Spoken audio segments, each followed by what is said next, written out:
예전에 TV 프로그램 중에 우리 아이가 달라졌어요 라는 TV 프로그램이 있었습니다. 혹시 기억하시나요?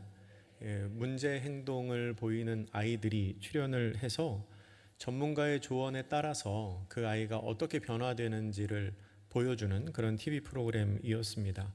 근데 사실 알고 보면 그 아이가 문제 아이가 아니고 부모의 양육 방식에 문제가 있는 경우가 많았죠. 그래서 아이를 고치기보다 부모의 행동이 달라지면 아이의 반응도 달라지는 모습도 본 기억이 납니다. 이 프로그램이 한때 사람들에게 굉장히 큰 인기를 끌었던 이유는 전문가의 조언을 받기 전과 전문가의 조언을 받은 후의 변화가 매우 드라마틱하게 나타났기 때문입니다. 도무지 바뀔 것 같지 않았던 아이가 여러 가지 한두 가지의 솔루션과 그리고 전문가의 조언에 따라 행동이 바뀌었을 때 갑작스럽게 달라지는 것을 보면서 사람들은 굉장히 신기하게 생각을 했었죠. 오늘 본문에도 그렇게 드라마틱한 변화를 보여주는 한 사람이 나옵니다. 우리에게는 바울이라는 이름으로 익숙한 오늘 본문에 나오는 사울이 바로 그 사람입니다. 앞선 본문에서 사울은 예수 믿는 사람들을 잡으러 다메섹으로 갔다가 빛으로 임하신 예수님을 만나게 됩니다. 예수님을 만난 후에 눈이 보이지 않았던 사울은 다메섹에서 아나니아에게 안수를 받고 다시 눈이 보이게 되지요. 그리고 그때 성령 충만을 경험하고 또 세례를 받게 됩니다.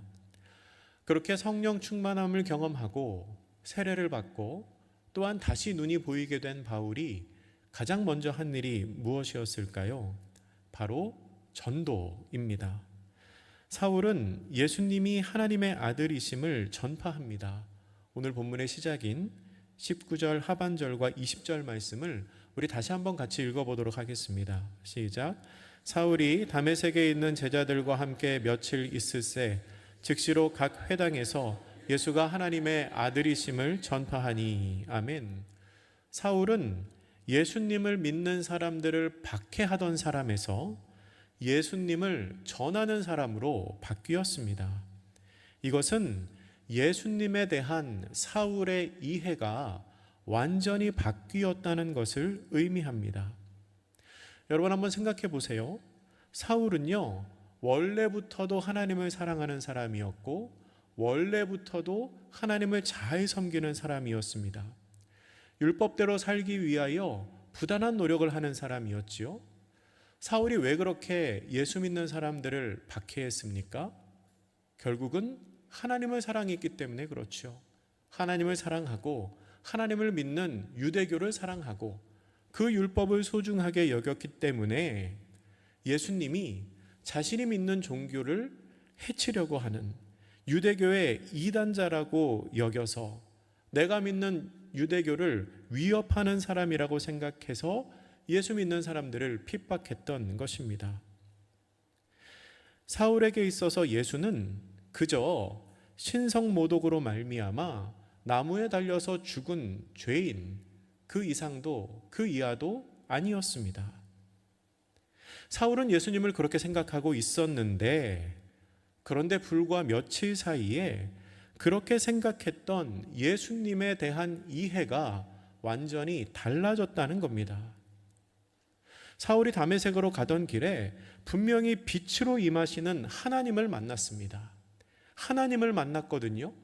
근데 사울이 누구시냐고 물어보니까 그 하나님이 뭐라고 대답을 하시냐면 내가 예수다라고 답하십니다.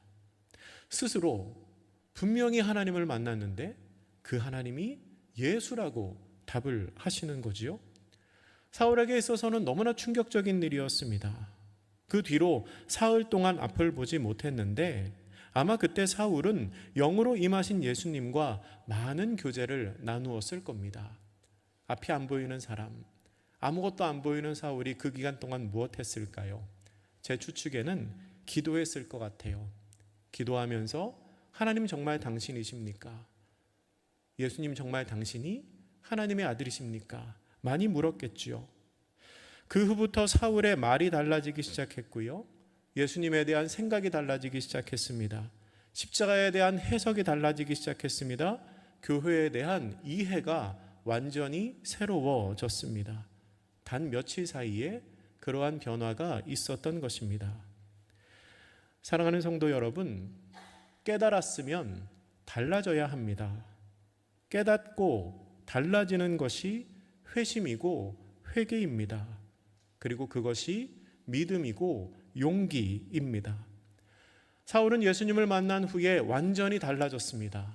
완전히 회개하고 완전히 회심했기 때문입니다. 달라진 사울은 즉시로 복음을 전합니다. 20절 말씀 제가 다시 한번 읽어드립니다. 즉시로 각 회당에서 예수가 하나님의 아들이심을 전파하니. 아멘. 사울은 망설임이 없었습니다.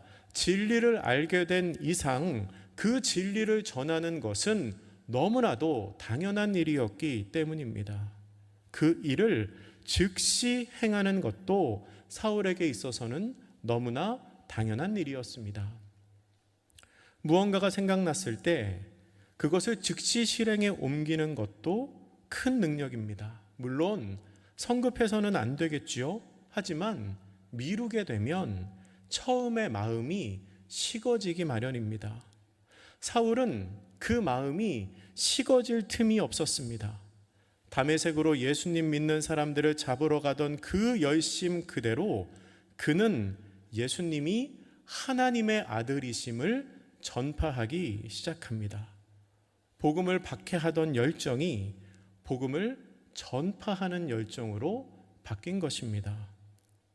특별히 20절 말씀은 사울이 예수가 하나님의 아들이심을 전파했다라고 기록하고 있는데요. 이 전파했다는 단어가 헬라어로 케리소입니다. 이 단어는 예수님께서 사역하시던 모습을 연상시키는 단어입니다. 예수님께서 공생의 기간 동안 하신 사역이 가르치시고 전파하시고 고치시는 사역이었거든요. 오늘 본문인 사도행전을 누가가 썼잖아요. 이 누가가 쓴 복음서가 있습니다. 어떤 복음서죠? 그렇죠. 너무 쉬우니까 답을 안 하시는 거죠. 누가복음. 그 누가복음에서 예수님의 사역을 누가가 어떻게 설명했냐면 이렇게 설명합니다. 4장 18절 말씀 우리 같이 읽습니다. 시작. 주의 성령이 내게 임하였으니 이는 가난한 자에게 복음을 전하게 하시려고 내게 기름을 부으시고 나를 보내사 포로된 자에게 자유를 눈먼 자에게 다시 보게 함을 전파하며 눌린 자를 자유롭게 하고. 아멘. 누가가 이 전파한다고 했을 때 쓴 이 단어가 오늘 본문 20절에 나오는 그 단어와 같은 단어입니다. 그러니까 누가는 예수님의 사역을 묘사할 때와 같은 단어를 쓰면서 지금 사울이 예수님처럼 사역하고 있다는 것을 독자들에게 알려주고 있는 것입니다. 어떤 의미에서는 예수님의 사역을 이어받은 제자와 같은 모습입니다. 예수님처럼 사역하는 사울의 모습에 사람들은 다 깜짝 놀랍니다. 21절 말씀입니다. 우리 같이 읽겠습니다. 시작. 듣는 사람이 다 놀라 말하되 이 사람이 예루살렘에서 이 이름을 부르는 사람을 멸하려던 자가 아니냐. 여기 온 것도 그들을 결박하여 대제사장들에게 끌어가고자 함이 아니냐 하더라. 아멘. 저 사람이 우리가 알기로 저 사람 사울은 분명히 예수의 이름을 부르는 사람들을 멸하려고 온 사람인데 그 일을 위해서 다메섹에 왔는데 어떻게 저자가 지금 예수님을 전하고 있느냐는 겁니다. 유대인들로서는 너무나 놀라운 일입니다. 바리새인 사울은 원래부터도 뛰어난 학자였습니다. 그렇기에 그의 논증은 매우 강력했을 것입니다. 배움은 없었지만 성령 충만으로 사역했던 다른 사도들과는 조금은 결이 달랐을 것 같습니다. 사울은 원래부터도 성경을 잘 아는 바리새인이었고 거기에 더하여 빛으로 임하신 예수님을 경험하고 그 예수님과 교제했습니다. 또한 성령님으로 말미암아 모든 지식이 새롭게 구성되고 십자가와 교회의 은혜를 새롭게 깨닫는 역사를 경험하게 되었으니 아마도 말로써 사울을 대적할 수 있는 사람은 아무도 없었을 것입니다.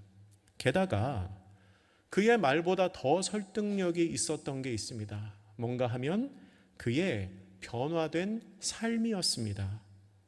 사람들은 그가 지금 진리를 선포하고 있다는 것을 많은 설명을 듣지 않아도 느낌적으로 알았을 것입니다. 왜 그렇습니까? 그의 삶이 갑자기 너무나 달라졌기 때문입니다. 사울은 자신의 변화된 삶을 통해서 내가 지금 전하고 있는 것이 진리라는 것을 사람들에게 증명하고 있었던 것입니다. 사랑하는 성도 여러분, 우리가 복음을 전하는 가장 강력한 무기가 무엇입니까? 지식이나 말이 아닙니다. 무엇이지요? 우리의 삶입니다. 변화된 삶이지요. 물론 지식이나 말도 중요하지만 그가 믿는 바에 따라서 그의 삶이 달라진다면 사람들은 긴 말을 듣지 않아도 그가 믿는 그것이 진짜이구나 하고 느낄 수 있을 것입니다. 사람들은 변화된 사울을 보면서 매우 놀라고, 그리고 그가 전하는 말과 그의 삶을 보며 그의 말이 진리임을 알았을 것입니다. 사울은 더 힘을 내서 복음을 전합니다. 22절은 이렇게 기록합니다. 사울은 힘을 더 얻어 예수를 그리스도라 증언하여 다메섹에 사는 유대인들을 당혹하게 하니라. 아멘. 사람들이 놀라고 사람들이 당황스러워 하는데도 사울은 더 힘을 얻습니다. 이후에는 핍박을 당하면서도 더 열심을 냅니다. 이게 가능한 이유가 무엇일까요? 사울은 어떻게 사람들이 놀라고 당황하고 또한 핍박을 받아도 더 힘을 내서 복음을 전할 수 있었을까요? 그게 가능했던 것은 사울이 힘을 얻는 동력이 사람들의 평가나 사람들의 시선이 아니었기 때문입니다. 사울은요, 회심 전에도 그렇고 회심 후에도 하나님을 바라보면서 하나님을 위한 일에 열심을 내는 사람이었습니다. 사울의 입장에서 보면, 사울의 관점에서 보면 사실 지금 자신이 하고 있는 일이 달라진 게 없습니다. 사울은요, 원래도 하나님을 위해서 일했던 사람이고요, 회심 후에도 하나님을 위해서 일하고 있는 겁니다. 단지 방향이 달라졌을 뿐이지요. 그렇기 때문에 여전히 자신은 하나님을 위하여 일하고 있기 때문에 사람들의 평가는 중요하지 않은 겁니다. 그런데 하나님을 향한 열심은 똑같은데 우리 편인 줄 알았던 그 사람 사울이 우리와 반대되는 행동을 하니 유대인들로서는 참 당혹스러운 것입니다. 그 후에 나오는 23절 말씀은 여러 날이 지나매라고 시작하는데요. 이 23절에 나오는 여러 날이 며칠인지는 학자들 사이에 여러 의견이 있습니다. 어떤 사람들은 말 그대로 며칠이라고 말하기도 하고요, 어떤 사람들은 3년의 시간이 지난 뒤라고 말하기도 합니다. 그러면 어떻게 3년이라는 시간이 갑자기 등장하게 되었을까요? 사도 바울이 쓴 갈라디아서, 그 갈라디아서 1장에 보면 바울이 자신에 관한 이야기를 하는 장면이 나옵니다. 그 말씀 조금 길긴 하지만 우리 함께 화면을 보면서 한번 같이 읽어보겠습니다. 갈라디아서 1장 15절부터 19절까지의 말씀입니다. 시작. 그러나 내 어머니의 태로부터 나를 택정하시고 그의 은혜로 나를 부르신 이가 그의 아들을 이방에 전하기 위하여 그를 내 속에 나타내시기를 기뻐하셨을 때에 내가 곧 혈육과 의논하지 아니하고 또 나보다 먼저 사도된 자들을 만나려고 예루살렘으로 가지 아니하고 아라비아로 갔다가 다시 다메섹으로 돌아갔노라. 그 후 3년 만에 내가 게바를 방문하려고 예루살렘에 올라가서 그와 함께 15일을 머무는 동안 주의 형제 야고보 외에 다른 사도들을 보지 못하였노라. 아멘. 이 말씀을 보면요, 15절과 16절에서 하나님께서 나를 부르셨을 때에, 나는 사울이지요, 바울입니다. 하나님이 나를 부르셨을 때에 내가 가족들과 의논하지 않고 17절에 아라비아로 갔다라고 말합니다. 아라비아로 갔다가 그 후에 3년 만에 예루살렘에 올라갔다고 말하지요. 근데 오늘 본문에서 기록하고 있는 내용이 바울이 다메섹에 있다가 예루살렘으로 가는 장면이 나오거든요.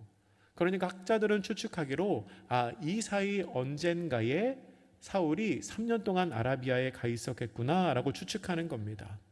그래서 어떤 사람은 22절과 23절 사이에 3년의 기간이 들어간다라고 설명하기도 하고, 또 어떤 사람은 25절과 26절 사이에 3년의 시간이 들어간다라고 말하기도 합니다.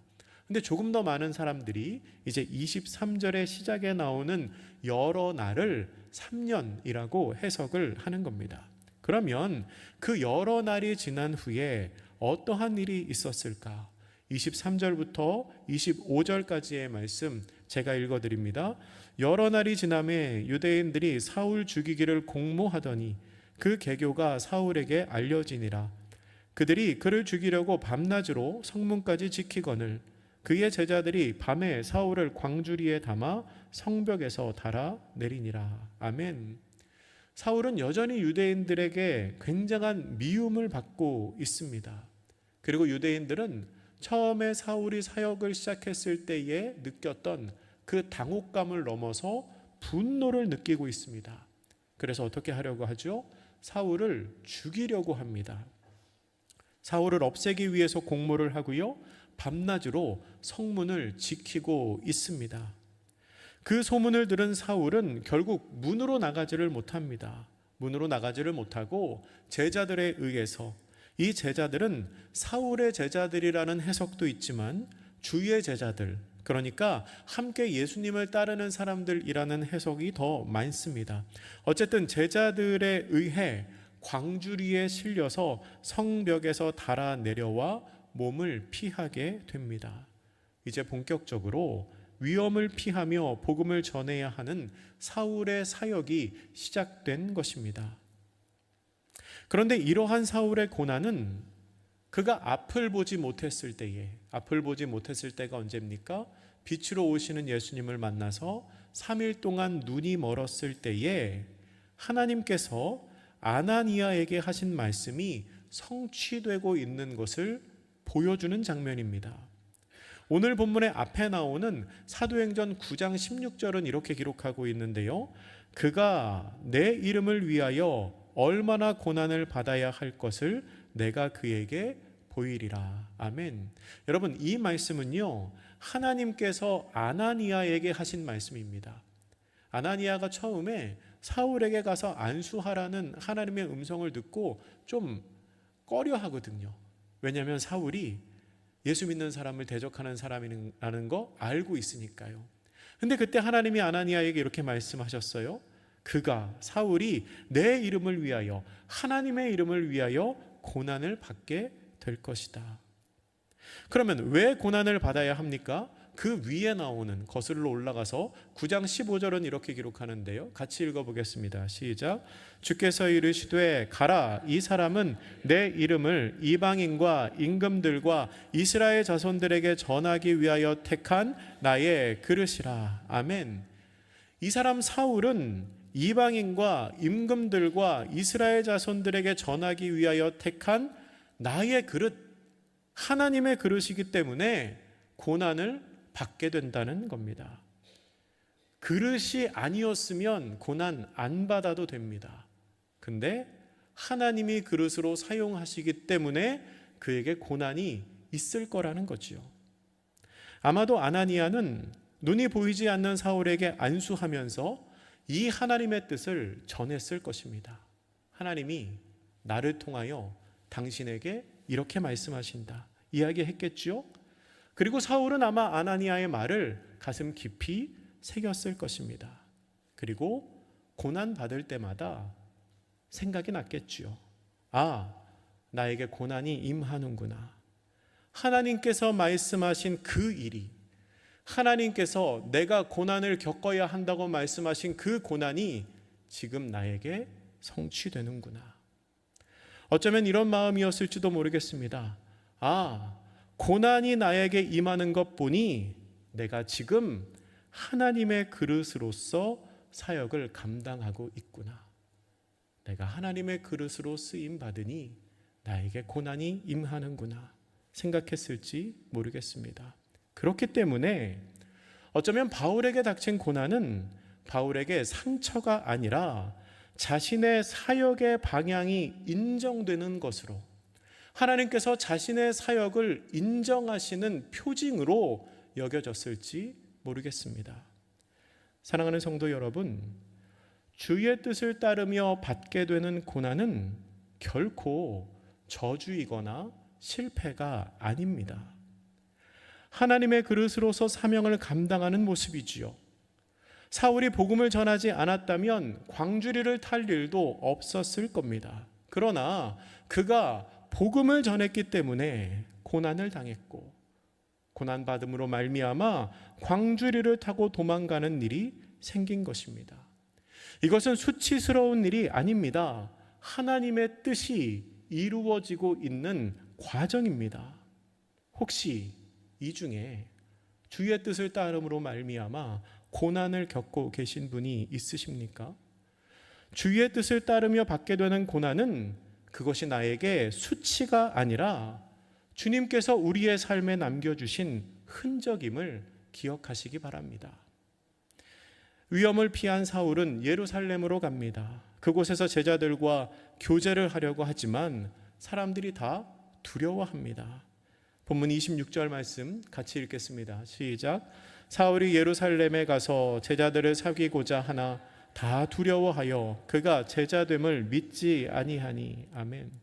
사울의 마음과는 달리 사울의 마음을 이 사람들이 몰라주고 과거 사울의 악한 모습만을 기억하고 있던 제자들은 여전히 사울을 두려워합니다. 정말로 회심을 한 것인지 아니면 회심한 척하면서 자신들을 공경에 빠뜨리려는 것인지 알 수가 없기 때문입니다. 사실 그 마음도 이해가 가지요.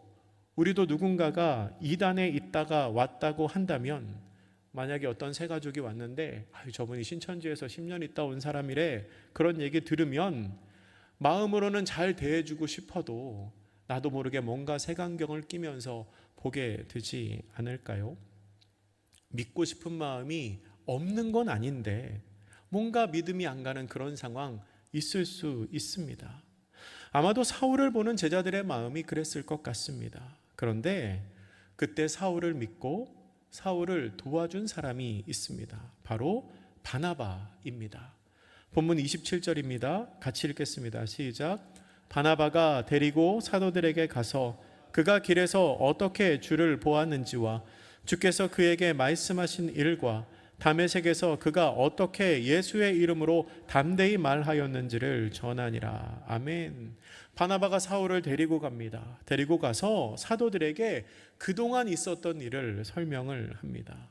어떻게 주님을 만났고 어떻게 주님께서 그에게 말씀하셨고 다메섹에서 사울이 어떻게 예수님의 이름을 전했는지를 잘 설명하면서 설득을 해줍니다.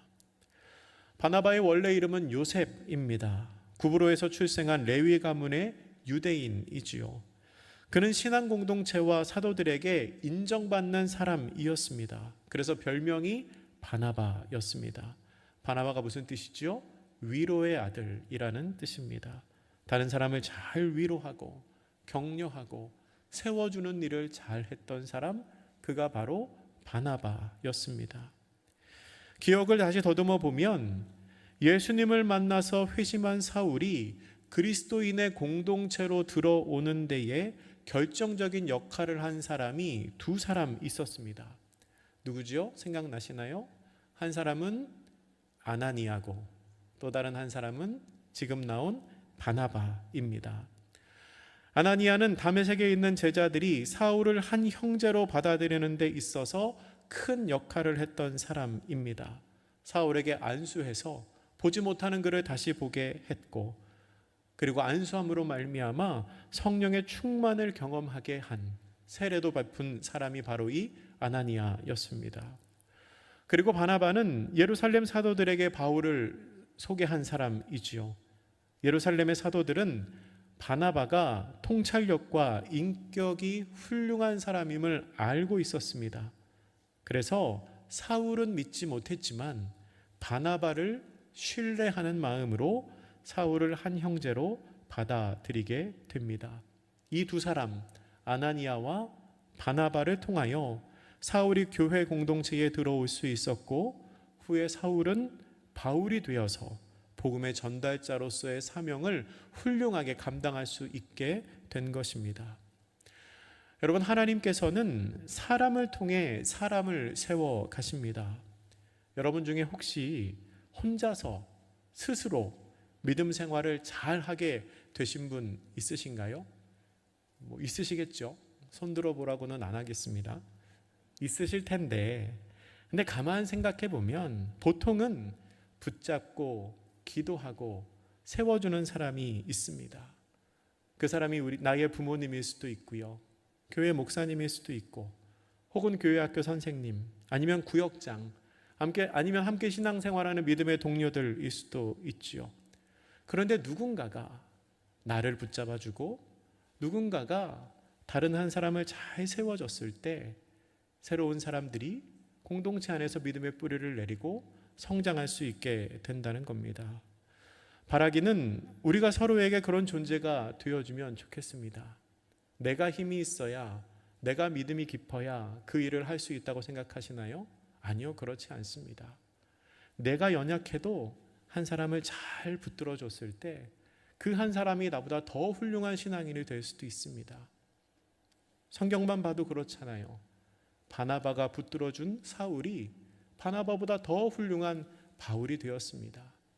나는 한 사람을 붙들 능력은 충분히 있는 신앙인임을 기억하시기 바랍니다. 특별히 어떤 공동체에 처음 들어오는 사람은 낯설고 어려울 수밖에 없습니다. 과거의 이력 때문에 신뢰를 얻기가 어려울 수도 있지요. 그럴 때는 잘 맞이하고 잘 정착할 수 있도록 도와주는 사람이 필요합니다. 이 자리에 계신 성도님들이 바나바와 같은 성도님들 되시기를 축복합니다. 28절부터 30절까지의 말씀 조금 길긴 하지만 같이 읽겠습니다. 시작. 사울이 제자들과 함께 있어 예루살렘에 출입하며 또 주 예수의 이름으로 담대히 말하고 헬라파 유대인들과 함께 말하며 변론하니 그 사람들이 죽이려고 힘쓰거늘 형제들이 알고 가이사라로 데리고 내려가서 다소로 보내니라. 아멘. 바나바의 도움으로 사울은 제자들과 친밀한 관계를 맺을 수 있게 됩니다. 그리고 예루살렘에서도 예수님의 이름을 담대하게 전파합니다. 그리고 헬라파 유대인들과 함께 말하며 변론하지요.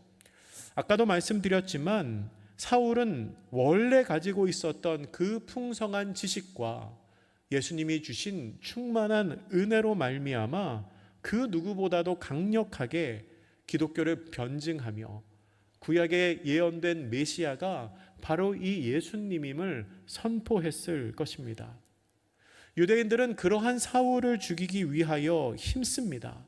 그 입을 막을 방법이, 사울로 하여금 복음을 전하지 못하게 막을 수 있는 방법이 그것밖에 없다고 생각했기 때문일 것입니다. 그런데 그것을 눈치챈 형제들이 사울을 대피시킵니다.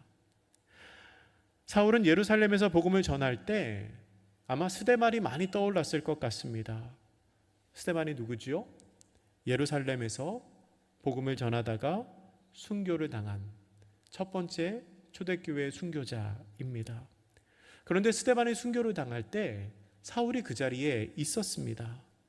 사울은요, 스데반의 죽음을 당연하게 여겼던 사람입니다. 사도행전 7장 59절부터 8장 1절에 그 내용이 나오는데 제가 한번 읽어드리겠습니다. 그들이 돌로 스데반을 치니 스데반이 부르짖어 이르되 주 예수여 내 영혼을 받으시옵소서 하고 무릎을 꿇고 크게 불러 이르되 주여 이 죄를 그들에게 돌리지 마옵소서 이 말을 하고 자니라. 사울은 그가 죽임당함을 마땅히 여기더라. 사울이 그런 사람이었습니다. 스데반이 돌에 맞아 죽는 것을 증거하는 증인의 역할을 했던 사람이었습니다. 그런데 지금은 입장이 완전히 바뀌었지요. 예수 믿는 사람을 죽이려고 했던 그가 예수님의 이름 때문에 고난을 받는 전도자가 되었습니다. 어쩌면 사울은 예루살렘에서 복음을 전하며 그리고 먼저 순교한 스데반을 떠올리며 자신도 그렇게 순교하게 될 것이라고 막연하게 생각했을지도 모르겠습니다. 내가 스데반에게 했듯이 저 사람들이 나에게 행할 것이니 기회가 있을 때, 시간이 있을 때 더 힘에 닿는 대로 복음을 전해야겠다고 생각을 했을 수도 있지요. 아마도 형제들이 사울을 만류하고 형제들이 사울을 피신시키지 않았다면 사울은 그대로 순교를 당했을지도 모르겠습니다. 그런 상황을 주변의 제자들, 주변의 형제들이 그냥 보고 있지 않았습니다. 형제들은 사울을 가이사랴로 데리고 갔다가 다소로 보냅니다. 다소는 사울의 고향입니다. 사울이 안전하게 있을 수 있는 고향으로 피신을 시킨 것입니다. 그 뒤에 오늘 본문의 마지막 말씀인 31절 말씀이 나오는데요. 이 31절 말씀은 지금까지 진행된 사도행전 이야기의 중간 결론 같은 이야기입니다. 이 31절 후에는 베드로가 나오면서 또 이야기의 방향이 조금 달라지게 됩니다. 우리 마지막으로 31절 말씀도 같이 읽어보겠습니다. 시작. 그리하여 온 유대와 갈릴리와 사마리아 교회가 평안하여 든든히 서가고 주를 경외함과 성령의 위로로 진행하여 수가 더 많아지니라. 아멘. 본문에 시작하는 그리하여는 7장 마지막에 나오는 스데반의 순교 이후 지금까지의 모든 상황을 통틀어서 말하는 것입니다. 그 모든 일, 그 모든 상황을 통하여 심지어 전도자들이 박해를 당하고 사울이 다소로 피신한 상황에서도 여전히 교회는 하나님의 섭리와 인도 속에서 영적으로 숫자적으로 성장하고 있었다는 겁니다. 그리고 평안하여 든든히 서갔고 하나님을 경외하는 사람들이 많아지고 성령님의 위로를 경험하는 사람들도 많아졌습니다.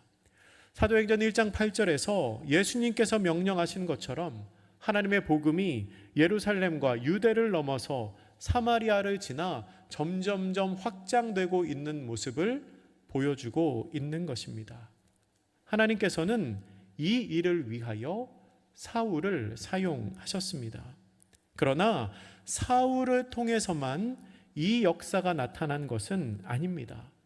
사울의 지식과 그의 열정과 또한 그의 고난을 사용하셔서 복음이 확장되었지만 그것은 복음 전파의 하나의 조각에 불과합니다.